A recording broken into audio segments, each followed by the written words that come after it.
Salut tout le monde, nizere ko mwese mukomeye. Amazina yanje ni Nziza Aninolia, nkaba ndi umwe mu gwaruka rwagiye hamwe kugira ruhanishe ivyiza vy'igihugu cacu rwongere runateze n'imbere ubukerarugendo bw'u Burundi.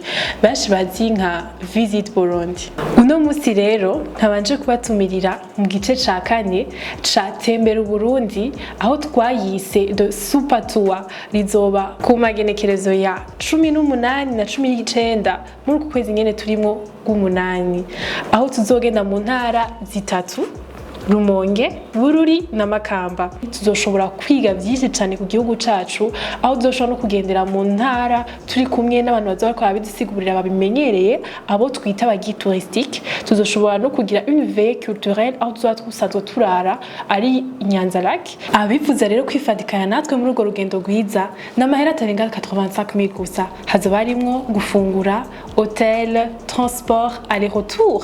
Hakaba hazoba harimwo n'ama entrée ku ma site touristique yose tuzojamo.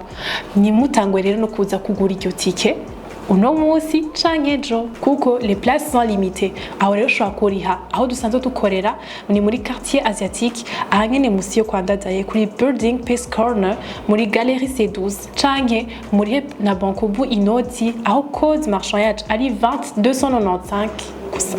So guys, karibu mwese, murahawe ikaze muri The Super Tour ya Visit Burundi. Bye bye.